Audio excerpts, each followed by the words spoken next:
Assalamualaikum warahmatullahi wabarakatuh. Selamat pagi anak-anak. Bagaimana kabar kalian hari ini? Alhamdulillah kita semua dalam keadaan sehat. Hari ini, apakah kalian sudah siap mengikuti pembelajaran Ibu? Alhamdulillah sudah siap ya anak-anak. Sebelum memulai pembelajaran pada pagi hari ini, alangkah baiknya kita berdoa terlebih dahulu. Berdoa dimulai. Berdoa selesai. Siapa yang tahu hari ini kita akan belajar tentang apa? Ya, hari ini kita akan belajar tema 4, subtema 1, pembelajaran 1. Adapun muatan pembelajaran yang akan kita pelajari pada hari ini yaitu IPS, Bahasa Indonesia, dan IPA. Kita hari ini akan belajar mengenai peran Indonesia dalam ASEAN, teks eksplanasi, dan cara penghematan listrik. Adapun tujuan pembelajaran pada pagi hari ini yaitu 1. Dengan berdiskusi dan mencari informasi, siswa mampu menjelaskan peran Indonesia dalam berbagai bentuk kerjasama di bidang sosial budaya dalam lingkup ASEAN dengan tepat. Yang kedua, dengan berdiskusi dan mencari informasi, siswa mampu menyajikan informasi tentang peran Indonesia dalam berbagai bentuk kerjasama di bidang sosial budaya dalam lingkup ASEAN dengan tepat. Yang ketiga, dengan membaca teks eksplanasi, siswa mampu menyebutkan informasi penting dari teks tentang cara menghasilkan energi listrik dengan tepat. Yang keempat, dengan membaca teks eksplanasi, siswa mampu menyajikan informasi penting dari teks tentang cara menghasilkan energi listrik dalam bentuk visual dengan tepat. Yang kelima, dengan mengamati gambar model rangkaian listrik PLTA, siswa mampu mengidentifikasi cara menghasilkan energi listrik dengan benar. Dan yang keenam, dengan mengamati gambar model rangkaian listrik PLTA, siswa mampu melaporkan hasil pengamatan tentang cara menghasilkan energi listrik dengan benar. Adapun rencana pembelajaran pada pagi hari ini, seperti biasa, Ibu akan menjelaskan materi terlebih dahulu, kemudian nanti kalian akan menjawab pertanyaan yang ada di buku siswa.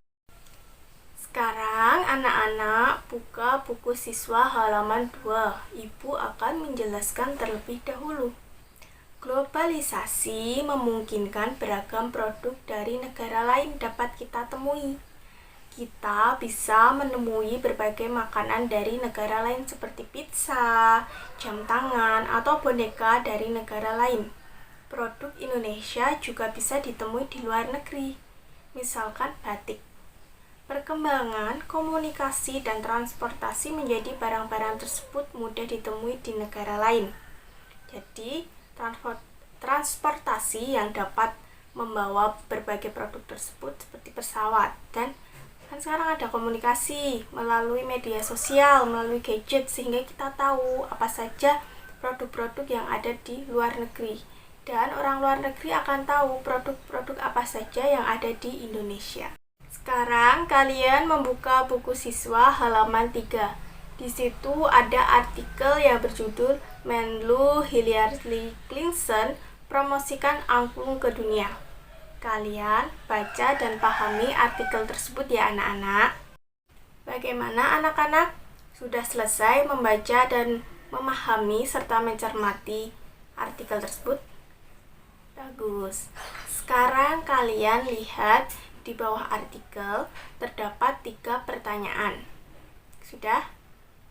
Sekarang kalian kerjakan pertanyaan-pertanyaan tersebut dengan berpasangan. Kalian mengerjakan dengan teman semeja ya. Silahkan sekarang dikerjakan. Bagaimana anak-anak? Apakah sudah selesai mengerjakannya? Sudah. Baik. Sekarang kita melanjutkan materi ya. Kita akan belajar mengenai teks eksplanasi. Tapi sebelumnya Ibu akan menjelaskan terlebih dahulu apa itu teks eksplanasi.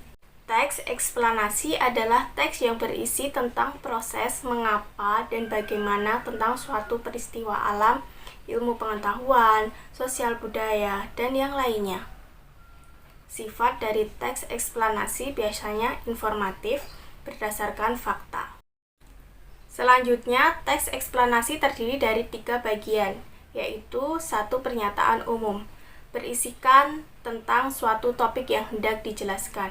2. Urutan sebab akibat, berisikan tentang detail penjelasan proses keberadaan atau proses terjadinya.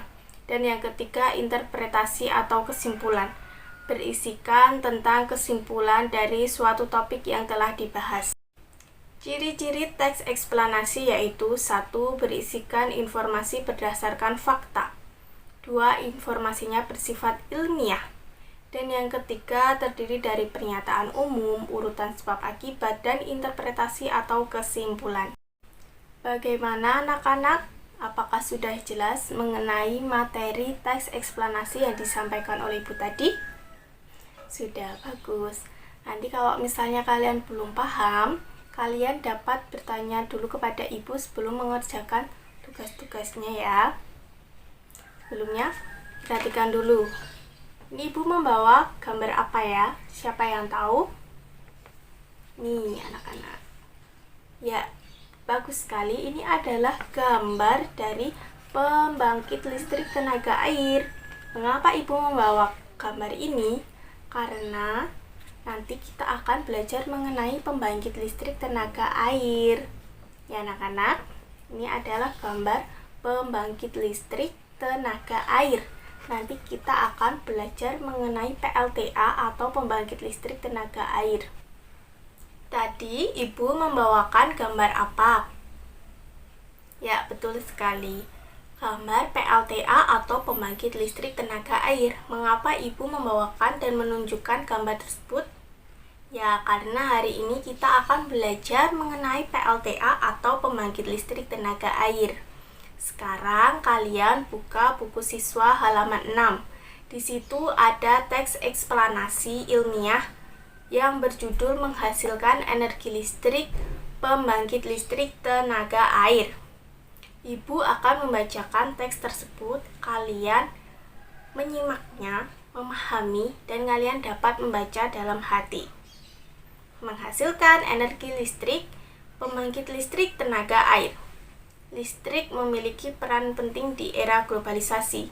Tidak dapat dipungkiri bahwa globalisasi terjadi karena perkembangan teknologi di berbagai bidang yang didukung oleh peran listrik sebagai sumber energi di dalamnya.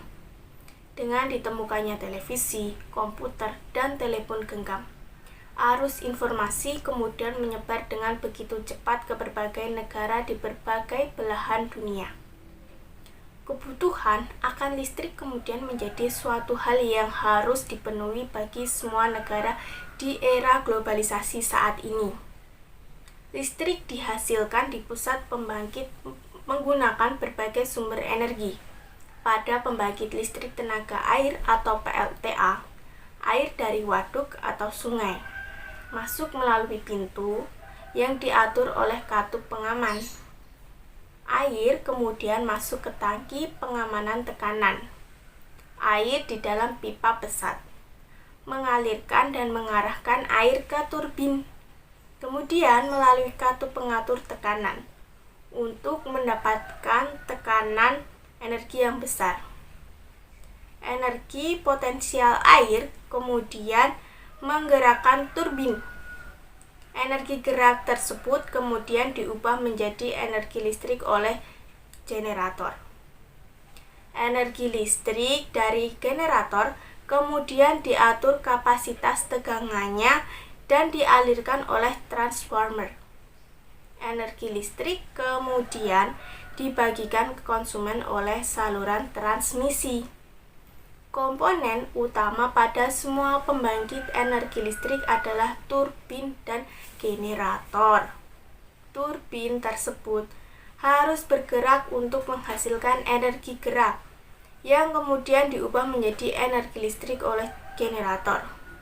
Energi penggerak turbin selain dari aliran air, juga bisa didapat dari angin atau PLTA, panas bumi atau PLTU, dan sumber energi lainnya. Adakah sumber energi di daerahmu yang bisa digunakan sebagai pembangkit energi listrik? Nah, itu tadi adalah teks ilmiah atau teks eksplanasi ilmiah yang berjudul menghasilkan energi listrik, pembangkit listrik tenaga air. Jadi tadi itu adalah urut-urutan dari pembangkit listrik tenaga air sehingga dapat adanya listrik anak-anak. Bagaimana anak-anak? Apakah sudah jelas mengenai teks eksplanasi ilmiah yang Ibu baca tadi? Sudah. Sekarang kalian lihat halaman 7. Di bawah teks itu terdapat ada pertanyaan. Kalian nanti menuliskan di dalam paragraf 1 atau topik masalahnya itu apa, paragraf 2 atau deret penjelas itu apa, paragraf 3 kesimpulan itu apa. Jadi kalian membaca kembali teks tersebut, kalian memahaminya ya, dibaca kembali dengan teliti. Kemudian tuliskan informasi penting dalam setiap paragraf pada diagram yang ada di bawahnya. Jadi paragraf 1 topik masalahnya itu apa saja, terus nanti paragraf 2 atau deret penjelas itu nanti isinya apa saja, dan yang ketiga kesimpulan. Nanti kesimpulan dari teks di atas tadi itu apa anak-anak ya. Sekarang silahkan kerjakan ya. Dikerjakannya secara mandiri atau mengerjakannya sendiri-sendiri ya anak-anak. Bagaimana anak-anak? Apakah sudah selesai mengerjakannya? Sudah. Apakah ada kesulitan? Atau apakah ada yang ingin ditanyakan kepada ibu? Tidak ada. Baik, kalau begitu berarti semuanya sudah bisa mengerjakan ya anak-anak. Bagus sekali. Sekarang kita melanjutkan materi ya. Sekarang kalian buka buku siswa halaman 8. Ibu akan menjelaskannya terlebih dahulu. Kamu telah memahami tentang proses menghasilkan listrik dengan komponen-komponen utama pada pembangkit tersebut. Komponen utama pada semua pembangkit energi listrik adalah turbin dan generator atau dinamo. Turbin tersebut harus bergerak untuk menghasilkan energi gerak yang kemudian diubah menjadi energi listrik oleh generator atau dinamo. Pada pusat pembangkit dari waduk-waduk besar, energi listrik yang dihasilkan juga sangat besar dan mampu memenuhi kebutuhan listrik warga di banyak wilayah. Di daerah pedesaan yang belum terjangkau aliran listrik dari pemerintah, warga terkadang membuat pembangkit listrik secara mandiri dengan memanfaatkan aliran air dari sungai atau air terjun yang ada di daerahnya. Pembangkit tersebut tentunya menghasilkan energi listrik yang hanya cukup untuk memenuhi kebutuhan listrik warga sekitar saja.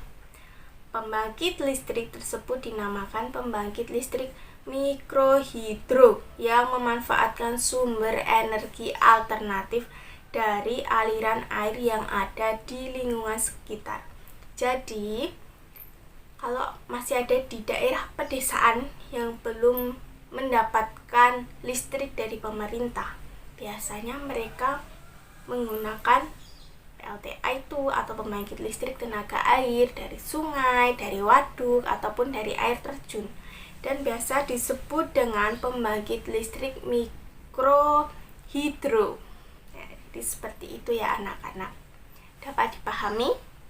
Atau ada yang belum jelas? Sebelum ibu melanjutkannya, apakah ada yang ingin bertanya anak-anak? Tidak ada. Baik, akan ibu lanjutkan ya. Apakah sudah jelas mengenai materi yang dijelaskan oleh ibu tadi anak-anak? Apakah ada yang ingin ditanyakan?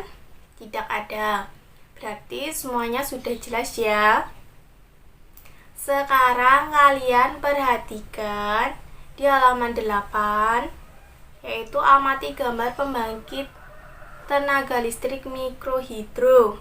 Sudah, sekarang kalian cermati kembali proses menghasilkan energi listrik pada teks sebelumnya. Jadi dari penjelasan yang Ibu jelaskan tadi. Kemudian kalian menuliskan proses dihasilkannya energi listrik oleh pembangkit listrik mikrohidro. Kamu dapat menambahkan gambar pada tulisanmu. Jadi kalian mengerjakannya, pertama kalian menggambarkan pembangkit tenaga listrik mikrohidro seperti halaman 8. Terus kalian memberi keterangan, kemudian kalian menuliskannya proses dihasilkan energi listrik oleh pembangkit listrik mikrohidro. Di atas tadi atau yang sudah dijelaskan Ibu itu merupakan proses dihasilkan energi listrik oleh pembangkit listrik mikrohidro. Tapi jika kalian ingin menemukan jawabannya lebih banyak, kalian dapat mencarinya di buku LKS sampul kuning, buku LKS IPA sampul kuning. Kalian membawanya? Ya, di situ ada jawabannya anak-anak. Di situ ada juga gambarnya, ada juga proses yang dihasilkan energi listrik oleh pembangkit listrik mikrohidro. Ya. Sekarang silahkan kerjakan. Kalian mengerjakannya secara mandiri. Mandiri ya, tidak berpasangan, tidak kelompok. Kalian mandiri mengerjakan sendiri. Ya, silahkan dikerjakan anak-anak. Bagaimana anak-anak? Apakah sudah selesai mengerjakannya? Ada kesulitan atau tidak? Tidak ada, alhamdulillah. Jadi semuanya bisa mengerjakan ya. Ya, sekarang silakan dikumpulkan tugasnya dari yang pertama tadi IPS yang berpasangan, kemudian Bahasa Indonesia yang individu dan IPA yang individu. Silahkan Mas Ilham sebagai ketua kelas mengumpulkan tugas teman-teman di meja Ibu. Silahkan. Ya, terima kasih Mas Ilham. Silahkan duduk kembali. Hari ini kita sudah banyak belajar. Kita hari ini belajar mengenai peran Indonesia dalam ASEAN, belajar mengenai teks eksplanasi, dan belajar mengenai pembangkit listrik. Ya, sekarang kita simpulkan bersama-sama kesimpulan pembelajaran pada hari ini. Globalisasi memungkinkan beragam produk dari negara lain dapat kita temui. Kita bisa menemui berbagai makanan dari negara lain. Produk Indonesia juga bisa ditemui di luar negeri, misalnya batik. Teks eksplanasi adalah teks yang berisi tentang proses, mengapa dan bagaimana tentang suatu peristiwa alam, ilmu pengetahuan, sosial budaya, dan yang lainnya. Sifat dari teks eksplanasi biasanya informatif berdasarkan fakta. Komponen utama pada semua pembangkit listrik adalah turbin dan generator atau dinamo. Turbin tersebut harus bergerak untuk menghasilkan energi gerak yang kemudian diubah menjadi energi listrik oleh generator atau dinamo. Itu tadi kesimpulan pembelajaran pada pagi hari ini ya anak-anak. Sudah jelas kan? Sebelum Ibu menutup pembelajaran pada hari ini, apakah ada yang ingin ditanyakan kepada Ibu? Tidak ada. Baik, kalau tidak ada yang bertanya, Ibu akan bertanya kepada kalian. Nanti yang akan menjawab pertanyaan dari Ibu dapat mengacungkan jari ataupun mengacungkan tangan ya anak-anak. Ya. Ibu akan bertanya, komponen utama pada semua pembangkit listrik adalah? Siapa yang tahu? Yo, 1, 2, 3. Ya. Silahkan Mas Doni apa? Bagus sekali ya. Komponen utama pada semua pembangkit listrik adalah turbin dan generator atau dinamo. Betul sekali jawabannya. Besok pagi atau hari Rabu kita masih sama ya anak-anak, masih belajar tema 4 subtema 1. Kita besok akan belajar di pembelajaran 2. Adapun muatan pembelajaran yang akan kita pelajari pada besok yaitu PPKN, matematika, dan SBDP. Kalian nanti malam di rumah mempelajari halaman 10. Jadi kalian memulai mempelajari buku siswa itu di halaman 10 karena besok pagi kita akan belajar mengenai itu anak-anak. Bagaimana? Paham? Ya, betul. Jadi nanti malam kalian belajar mulai halaman 10 karena besok kita akan pembelajaran dimulai dari halaman 10 atau pembelajaran kedua. Untuk menutup kegiatan pembelajaran pada hari ini, kita berdoa terlebih dahulu. Berdoa dimulai. Berdoa selesai. Sekian. Wassalamualaikum warahmatullahi wabarakatuh.